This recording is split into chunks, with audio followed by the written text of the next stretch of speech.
Assalamualaikum warahmatullahi wabarakatuh. Perkenalkan, nama saya Afrizal Aziz Esni Kautsar, absen 01 dari Prodi PAI semester 2. Di sini saya akan menjawab pertanyaan-pertanyaan dari Pak Putut tentang sejarah peradaban Islam.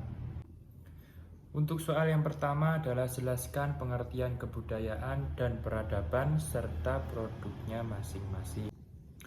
Pengertian kebudayaan secara umum adalah bagian dari pola terpadu pengetahuan, keyakinan, dan perilaku manusia. Pengertian kebudayaan secara umum juga mengarah pada hal-hal yang berkaitan dengan budi dan akal manusia. Ini bisa meliputi pandangan, sikap nilai, moral, tujuan, dan adat istiadat. Kebudayaan adalah pola perilaku yang ada dalam kelompok sosial.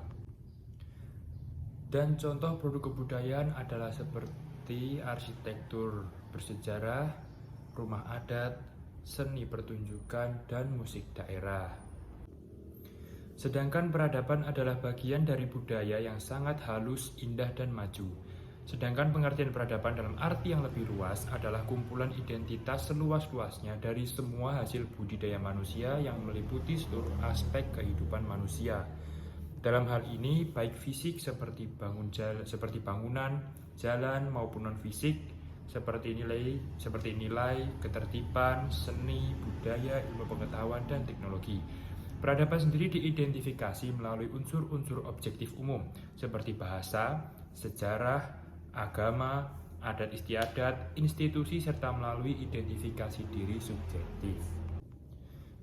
Contoh dari produk peradaban adalah seperti peradaban pada zaman Masehi, zaman peradaban pada masa Yunani kuno, ataupun peradaban pada masa Khulafaur Rasyidin dan lain sebagainya.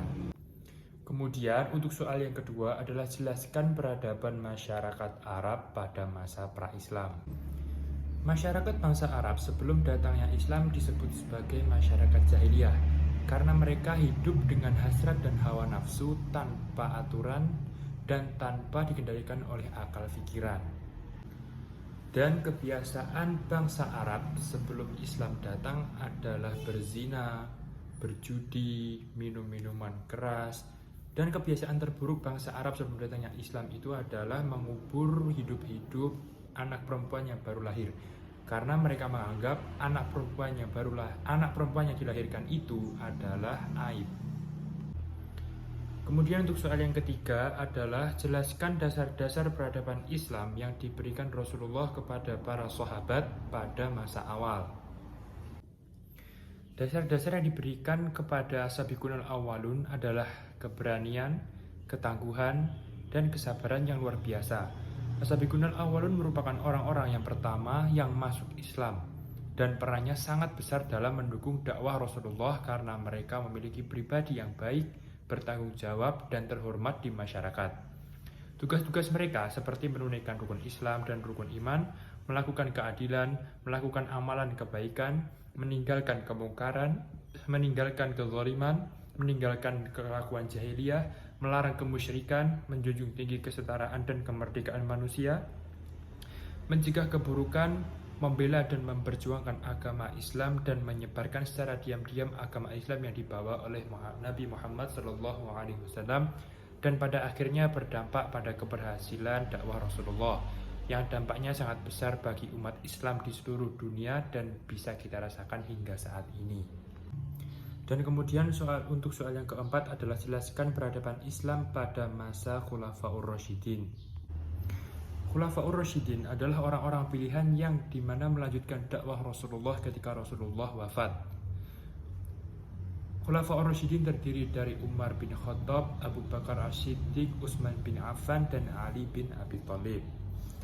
Khulafaur Rasyidin memiliki ciri atau karakter kepemimpinan yang berbeda-beda. Untuk yang pertama adalah Abu Bakar As-Siddiq. Dalam kepemimpinan Abu Bakar, beliau lebih fokus kepada hukum dan selalu mengajak masyarakat untuk bermusyawarah dalam memutuskan suatu hal. Kemudian yang kedua adalah Umar bin Khattab. Dalam kepemimpinan Umar bin Khattab ini, beliau menerapkan prinsip demokrasi dalam kekuasaan, yaitu dengan menjamin hak yang sama bagi setiap warga negaranya. Kemudian yang ketiga adalah Utsman bin Affan.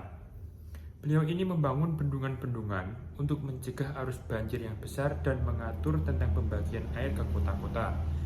Beliau juga membangun jalan, masjid, dan perluasan masjid di Madinah. Kemudian prestasi yang paling penting yang dilakukan oleh Utsman adalah pembukuan kembali Al-Quran yang sudah ditulis pada zaman Abu Bakar kemudian dikembangkan kembali. Dan yang terakhir adalah Ali bin Abi Thalib. Pada kepemimpinan Ali bin Abi Thalib, pada masanya ilmu pengetahuan sudah sangat berkembang pesat sehingga beliau menata sebuah kota baru di Kufah sebagai pusat ilmu pengetahuan. Salah satu ilmu pengetahuan yang ditulis pada masa pemerintahan Ali bin Abi Thalib adalah ilmu Nahwu yang ditulis oleh Abu Aswad Ad-Duali dan berpusat di kota Kufah. Kemudian untuk soal yang terakhir adalah jelaskan corak khusus yang berkembang pada masa dinasti Umayyah dalam bidang peradabannya. Dinasti Umayyah adalah peradaban Islam yang berdiri sejak tahun 660 Masehi hingga 750 Masehi.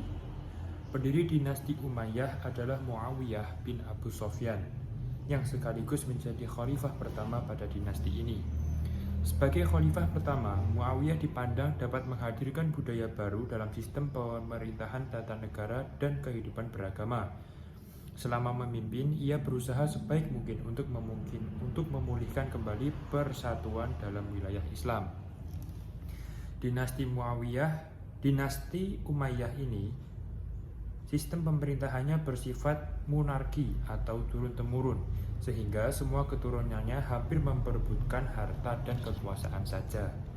Dinasti Umayyah mencapai titik keemasan pada masa kepemimpinan Khalifah bin Walid, yaitu yang memerintah antara tahun 705 hingga 715 Masehi. Pada masanya dibangun jalan raya, pabrik, gedung, dan panti asuhan untuk orang-orang cacat.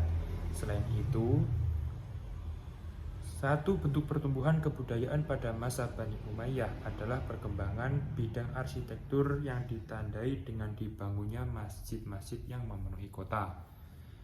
Corak khusus yang berkembang pada dinasti Umayyah adalah seni ukir atau pahatan menggunakan khat kaligrafi sebagai motif ukiran. Salah satu masjid yang dibangun pada masa dinasti Umayyah adalah Masjid Qubat Batu atau Qubat As-Sahrah di Yerusalem.